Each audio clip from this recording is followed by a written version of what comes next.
Item ಯಾವುದೇ ಇರಲಿ try ಮಾಡಿ ಆಚಿ ಚಿಕನ್ ಮಸಾಲಾ. ಜಾನಕಿ ಅಮ್ಮನ ಬಗ್ಗೆ ಏನು ಮಾತಾಡೋದು, ಎಷ್ಟು ಮಾತಾಡಿದ್ರೂ ಕೂಡ ಕಡಿಮೆನೇ. ನಾನು ಹೇಳ್ತಾ ಇದ್ದೆ ಈಕೆ ಒಂದು ಅಧ್ಯಯನದ ವಿಷಯ ಅಂತ. ಆಕೆ ಗಂಟ್ಲ ಬಗ್ಗೆ ನಾನು ಹೇಳ್ತಾ ಇದ್ದೆ. ವೀಸಿಂಗ್ ಇತ್ತು ಅವ್ರಿಗೆ, ಹಾಡೋದೇ ಕಷ್ಟ. ಆದರೆ ಎಂದೂ ಕೂಡ ಈ ಗಾನಕೋಗಿಲೆ ಹಾಡುವುದನ್ನು ನಿಲ್ಲಿಸಲೇ ಇಲ್ಲ. ಇನ್ನೊಂದು ಎಂಥ ಒಂದು ಸ್ಥಿತಿ ನೋಡಿ, ಈ ಕರ್ನಾಟಕ ಸರ್ಕಾರದ ವಿರುದ್ಧ ಅವರು ಸಮರಕ್ಕಿಳಿದು ಬಿಟ್ಟಿದ್ರು. ಅವರು ಎಷ್ಟರ ಮಟ್ಟಿಗೆ ಅಂತ, ನೀವು ಯಾಕೆ ಗಾಯಕಿಗೆ ಅವಾರ್ಡ್ ಕೊಡಲ್ಲ, ಗಾಯಕರಿಗೆ? ಇದು ಅವ್ರ ಪ್ರಶ್ನೆ.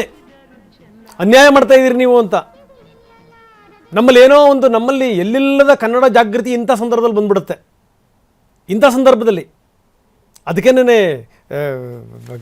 ಎಂಥ ಇದು ಅಂದರೆ, ಇವರೇನು ಭಾಷಣ ಮಾಡಲಿಲ್ಲ, ಇವರು ಕನ್ನಡ ಉಳಿಸಿ ಏನಿಲ್ಲ. ಒಂದು ಭಾಷೆ ಉಳಿವಿಗೆ ಏನೇನು ಮಾಡಬೇಕೋ ಜಾನಕಿ ಅದನ್ನು ಮಾಡಿ ಹೋದರು. ಸಮರ ಸಾರಿದ್ದು ಯಾಕೆ ಅವರು ಅಂತಂದರೆ, ನೀವು ಗಾಯಕಿಯರಿಗೆ ನೀವು ಅವಾರ್ಡ್ ಕೊಡಬೇಕು. ಯಾಕಂದ್ರೆ ಅವಾಗೆಲ್ಲ ನಾವು ಬೇರೆ ಡಿಪೆಂಡ್ ಆಗಿರೋದು ಬೇರೆಯವ್ರ ಮೇಲಲ್ಲ.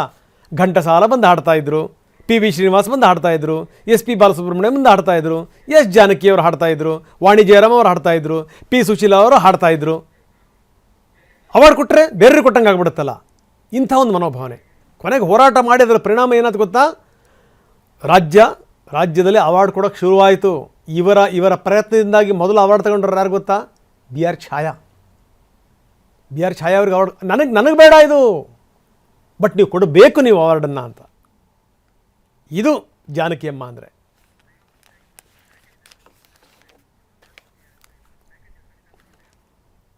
Very simple, very humble.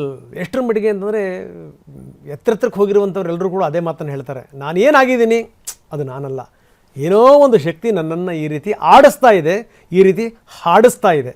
ಇದೇ ಜಾನಕಮ್ಮಂದು. ಶಿವ ಎನ್ನದ ನಾಲಿಗೆ ಏಕೆ, ಅದರ ಬಗ್ಗೆ ನಾನು ಹೇಳ್ತಾ ಇದ್ದೆ ಆಗಲೇ. ಅದನ್ನು ಹಾಡಲಿಕ್ಕೆ ಸಾಧ್ಯವೇ ಇಲ್ಲ ಅನ್ನುವಂಥ ಸಂದರ್ಭದಲ್ಲಿ ಜಾನಕಮ್ಮ ನಾನು ಹಾಡ್ತೀನಿ ಅಂತ ನಿಂತ್ಕೊಂಡ್ರು. ಅಷ್ಟೆಲ್ಲ ಹಾಡಿದರು. ಏನು ರೀ ಇಷ್ಟು ಅದ್ಭುತವಾಗಿ ಹಾಡಿಬಿಟ್ರಲ್ಲ ನೀವು ಅಂತ ಕೇಳಿದ್ರೆ ಏನು ಹೇಳಬೇಕು? ಜಾನಕಿಯವರು, ಇದು ನಾನು ಹಾಡಿದ್ದಲ್ಲ, ಇದು ಖಂಡಿತವಾಗ್ಲೂ ನಾನು ಹಾಡಿದ್ದಲ್ಲ, ರಾಯರು ಹಾಡಿಸಿದ್ದಿದು. ಎಂಥ ಮಾತು ನೋಡಿ. ಇವಾಗ ಒಂದು ಸಣ್ಣ ಪುಟ್ಟ ಸಾಧನೆ ಮಾಡಿದಂಥವ್ರು ಎಲ್ಲ ನಾನು ಅಂತಾರೆ. ಎಂದೂ ಕೂಡ ಜಾನಕಿ ನಾನು ಅನ್ನೋದನ್ನು ಹೇಳೇ ಇಲ್ಲ. ಅವ್ರು ಹೇಳಿದ್ದೇನು ಅಂದರೆ, ಇದರಲ್ಲಿ 2 ರಾಗಗಳು ಬರ್ತವೆ. ಒಂದನ್ನು ತ್ಯಾಗರಾಜರು ಹಾಡಿಸಿದರು, ಇನ್ನೊಂದು ನಾನು ನಂಬಿರುವಂಥ ರಾಘವೇಂದ್ರ ಸ್ವಾಮಿಗಳು ಹಾಡಿಸಿದರು, ನಾನಲ್ಲ ಅಂತ. ಯಾವುದಕ್ಕಾದರೂ ಅದ್ಭುತವಾದಂಥ ಕಂಠ. ನೀವು ಮಗು ಥರ ಹಾಡಬೇಕಾ, ಮಗು ಥರ ಹಾಡ್ತಾರೆ. ವಯಸ್ಸಾದವ್ರ ಥರ ಹಾಡಬೇಕಾ, ವಯಸ್ಸಾದವ್ರ ಥರ ಹಾಡ್ತಾರೆ.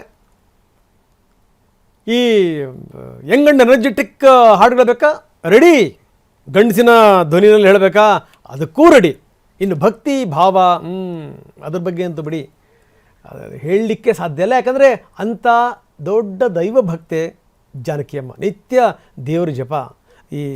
ಅವ್ರ ಕಣ್ಣು ಮುಚ್ಚೋದಕ್ಕಿಂತ ಒಂದು 15 ದಿನದ ಹಿಂದೆ ಕಟೀಲು ದುರ್ಗಾಪರಮೇಶ್ವರಿ ದೇವಸ್ಥಾನಕ್ಕೆ ಹೋಗಿದ್ದರು, ದರ್ಶನ ಪಡೆದಿದ್ದರು. ಅಲ್ಲೂ ಕೂಡ ಅವರು ಹಾಡಿದರು.